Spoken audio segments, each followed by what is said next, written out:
आपका मुख्यमंत्री होने के नाते मैं आज आपके सामने इस कोरोना के खिलाफ दिल्ली का जो अभी तक का संघर्ष रहा है उसको संक्षेप में रखना चाहता हूँ। हमारी लड़ाई मार्च के महीने में, लगभग मार्च के महीने में शुरू हुई। मार्च में पूरी दुनिया से, जब पूरी दुनिया के अंदर कोरोना फैला हुआ था, खासकर जिन जिन देशों में कोरोना फैला हुआ था, वहाँ से भारतीयों ने कहा कि वो अपने देश वापस लौटना चाहते हैं। केंद्र सरकार ने सही निर्णय लिया और उन सब लोगों को वापस अपने देश लाने के लिए फ्लाइट्स का इंतजाम किया। मार्च के महीने में विदेशों से, खासकर उन देशों से जहां पर कोरोना ज़्यादा फैला हुआ था, 35,000 लोग दिल्ली आए। इन लोगों को एयरपोर्ट पे स्क्रीन करते थे, देखते थे कि बुखार है क्या। कुछ चंद लोग जिनको बुखार था उन्हें आरएमएल सफदरजंग में भर्ती कराया और बाकी सबको घर भेज दिया। कुछ लोगों को क्वारंटाइन किया था, लेकिन अमूमन 35,000 लोगों को घर भेज दिया गया।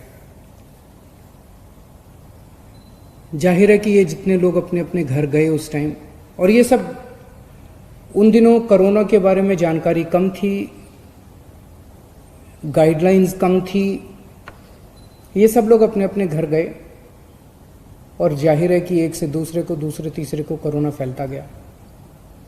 उन दिनों में तो टेस्टिंग किट भी अवेलेबल नहीं थी, उन दिनों में तो टेस्टिंग लैब भी नहीं थी,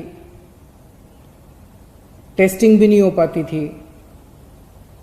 फिर लॉकडाउन हुआ और लॉकडाउन की वजह से लोग अपने अपने घरों में थे, इसीलिए कोरोना थोड़ा कम फैला। मई के अंतिम हफ्ते में जब लॉकडाउन खुलना चालू हुआ तो उम्मीद थी कि कोरोना थोड़ा फैलेगा, कोरोना थोड़ा बढ़ेगा। 15 मई के आसपास से हम देखते हैं कि दिल्ली के अंदर कोरोना बड़ी तेजी से बढ़ने लगा।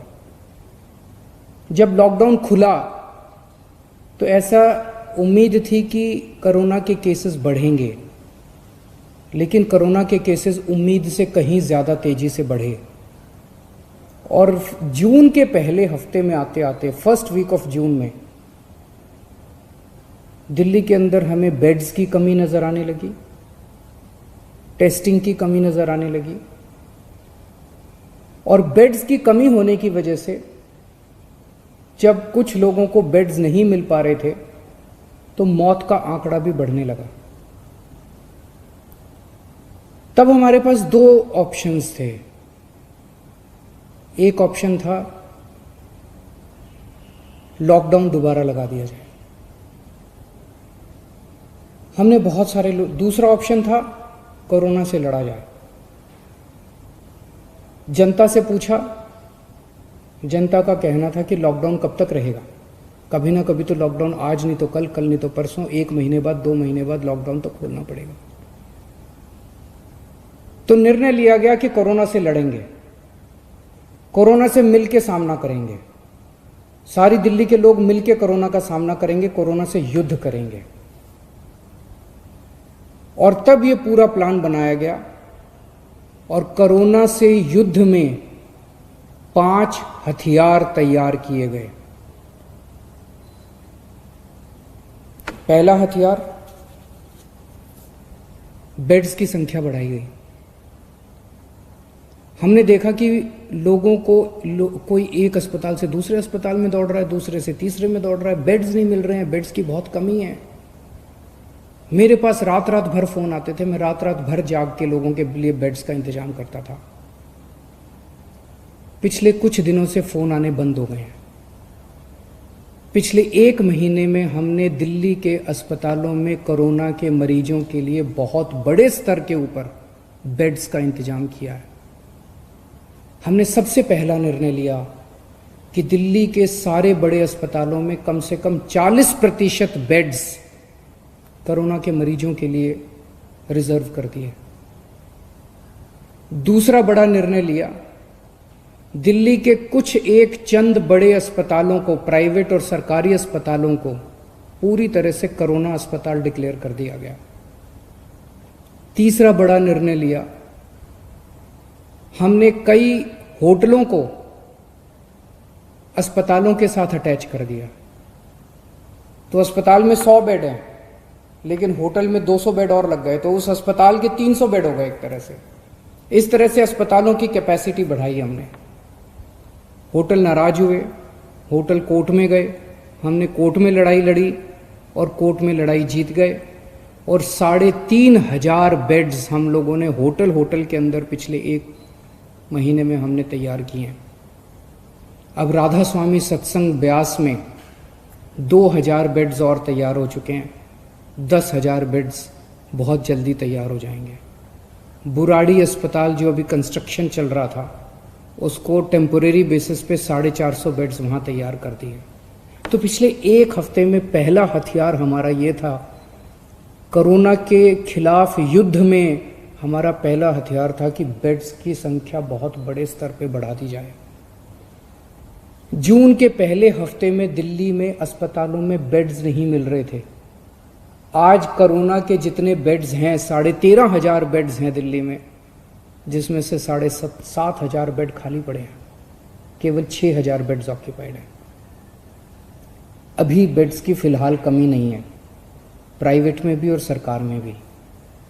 लेकिन हमें हाथ पे हाथ रख के नहीं बैठना। अभी आगे का भी हम इंतजाम कर रहे हैं, और भी बेड्स खाली पड़े रहे बेड्स, लेकिन बाई चांस कल को कोरोना बढ़ गया तो उसकी तैयारी करनी है, इसीलिए और भी खूब बेड्स का हम इंतजाम कर रहे हैं।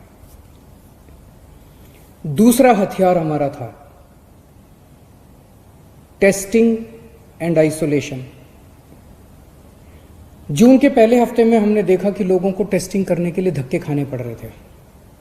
कुछ टेस्टिंग लैब्स ने गड़बड़ करनी चालू कर दी। पॉजिटिव को नेगेटिव दिखा देते थे, नेगेटिव को पॉजिटिव दिखा देते थे। उन लैब्स के खिलाफ एक्शन लेना पड़ा और हमने कई सारे कदम उठाए। जून के पहले हफ्ते में जहां डेली 5,000 टेस्ट हो रहे थे, आज दिल्ली में 20,000 टेस्ट डेली हो रहे हैं। देश में लगभग सबसे ज़्यादा टेस्ट डेली दिल्ली में हो रहे हैं। 20,000 टेस्ट डेली। अब किसी की शिकायत नहीं आ रही है कि टेस्टिंग में दिक्कत है। टेस्टिंग एंड आइसोलेशन, हम टेस्ट करते हैं, खूब टेस्ट कर रहे हैं, जम के टेस्ट कर रहे हैं, गली गली में टेस्ट कर रहे हैं और आइडेंटिफाई करते हैं कौन कोरोना का मरीज है और उसको आइसोलेट कर दो, कौन कोरोना का मरीज है उसे आइसोलेट कर दो। बहुत बड़े स्तर पे दिल्ली में चल रहा है और इसके लिए मैं खास तौर से केंद्र सरकार का शुक्रिया अदा करना चाहता हूँ, जिन्होंने हमें रैपिड टेस्टिंग की में मदद की। एंटीजन टेस्ट्स, उन्होंने पहले हमें कुछ किट्स दिए, अब तो हमने 6 लाख किट खुद भी खरीद लिए, लेकिन पहले एंटीजन टेस्ट शुरू करने के किट्स हमें केंद्र सरकार ने दिए, परमिशन दी, हमारा हाथ पकड़ के हमें करना सिखाया। इसके लिए हम केंद्र सरकार के आभारी हैं। तीसरा हमारा हथियार था कोरोना की लड़ाई में, तीसरा हथियार है oximeters and oxygen concentrators. Corona में सबसे बड़ी दिक्कत होती है कि ऑक्सीजन की कमी हो जाती है और ऑक्सीजन की कमी होने से आदमी की डेथ हो जाती है। तो हमने जितने लोग घरों के अंदर अपना इलाज करा रहे हैं, सबके घरों में ऑक्सीमीटर भेज दिए। ऑक्सीमीटर होता है, उससे आप अंगूठा डाल के और पता कर लेते हो कि आपके अंदर ऑक्सीजन कितनी है। तो हमने सारे पेशेंट्स को बोला, वे घंटे 2 घंटे में अपनी चेकिंग कर लेना, अगर आपकी ऑक्सीजन का लेवल कम हो हमें फ़ोन कर देना, हम आपके घर ऑक्सीजन भेज देंगे और आपको अस्पताल में शिफ्ट कर देंगे। तो ऑक्सीमीटर जो है एक तरह से सुरक्षा कवच का काम कर रहा है अपने कोरोना के मरीजों के लिए। और ऑक्सीजन कॉन्सेंट्रेटर, अगर कोई अस्पताल में आए तो उसको ऑक्सीजन की सिलेंडर की और उसकी कमी नहीं होनी चाहिए। इसीलिए हम कोशिश कर रहे हैं कि सरकार के हर बेड में ऑक्सीजन की व्यवस्था हो। तो लगभग 4,000 ऑक्सीजन कॉन्सेंट्रेटर खरीदे हैं। ऑक्सीजन कॉन्सेंट्रेटर होते हैं जिससे आपको ऑक्सीजन मिल सकती है। तो हम कोशिश है कि दिल्ली सरकार के हर अस्पताल के हर बेड के ऊपर आपको आज ऑक्सीजन मुहैया कराने की कोशिश की जा रही है। तो ये हमारा तीसरा हथियार है। चौथा हथियार है आज कोरोना के इस खिलाफ युद्ध में प्लाज्मा थेरेपी। इसमें दिल्ली ने पूरे देश के लिए एक तरह से रास्ता दिखाया। सबसे पहले प्लाज्मा थेरेपी दिल्ली में ट्राई की गई, 29 मरीजों को दिया गया। 29 मरीजों के ऊपर ट्रायल काफी सक्सेसफुल रहा। उसके नतीजे हम लोगों ने केंद्र सरकार को ड्रग कंट्रोलर ऑफ इंडिया को दिए और drug and controller of India ने उसके बाद फिर दिल्ली सरकार के अस्पतालों में भी और अन्य प्राइवेट और केंद्र सरकार के अस्पतालों के लिए भी मंजूरी देनी चालू की है प्लाज्मा थेरेपी से। अब प्लाज्मा थेरेपी जो है वो कई लोग इस्तेमाल कर रहे हैं। जो पेशेंट बहुत सीरियस हो जाते हैं, वेंटिलेटर पे चले जाते हैं या मल्टी ऑर्गन फेलियर हो जाता है, उनके ऊपर तो प्लाज्मा थेरेपी ज़्यादा काम नहीं करती, लेकिन मॉडरेट पेशेंट्स को की हालत को और ख़राब होने से बचाती है प्लाज्मा थेरेपी। तो ये प्लाज्मा थेरेपी हमारा चौथा हथियार है। और पांचवा हथियार है सर्वे एंड स्क्रीनिंग। आज से दिल्ली के अंदर सेरोलॉजिकल सर्वे शुरू हो रहा है। 20,000 लोगों का सेरोलॉजिकल सर्वे होगा।